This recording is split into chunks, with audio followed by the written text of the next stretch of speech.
Hello friends welcome to Edusure. आज video हम discuss करवा डीएचएससी ओडिशा गोटे नुआ नोटिफिकेशन आसी जोटा कि 18 तारिख रे से विषय डिस्कसन करवा। देखो सब्जेक्ट ये आपंकर लिखाई submission of vacancy position of teaching post of aided higher secondary schools. आपंकर जी 488 category non government aided higher secondary schools अच्छी +2 कॉलेज जोड़ा को आम कहते कौन वैकेंसी पोजीशन केते कौन अच्छी से विषय डाटा मगा जाइए सब प्रिंसिपल्स मानक जी भी ओडिशा रे हायर सेकेंडरी स्कूल अच्छी 488 कैटेगोरी तार डाटा मगाई कहुई कि गोटे वीक भितर विदिन ए वीक सेटा को सबमिट करने डीएचएससी को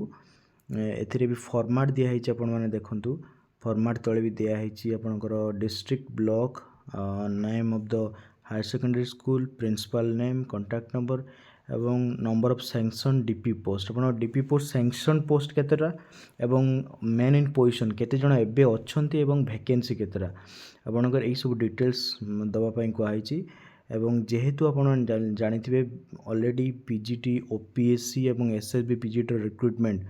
ऑलरेडी सरी गलानी एवं ओपीएससी पीजीटी रिक्रुटमेंट प्रोसेस एबे चली अल्प दिन मासे 2 मास भितर बोधे यहाँ कंप्लीट हो या परे रिक्रुटमेंट निहाती भाव में पीजीटी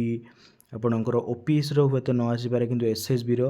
सियोर आसवाक जाऊँगी कारण जो मैंने भी अच्छा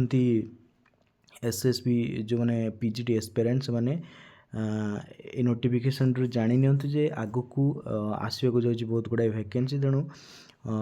पढ़ापढ़ी जारी रखु एवं निजर जो अच्छी कंसर्न सब्जेक्ट रे पढ़ापढ़ी स्टार्ट करूँ सो दैट से माने जो पीजीटी आगु को आसुची क्राक करें इजिली। तेणु यहाँ थी आज इनफॉरमेशन। तेणु 2026 आपण जो एबे फेब्रुआरी है मार्च एप्रिल ये रिक्रुटमेंट प्रोसेस परे जून जुलाई आड़ को आपणकर नुआ नोटिफिकेशन आसीपे एसएसबी पीजीटी जो मैंने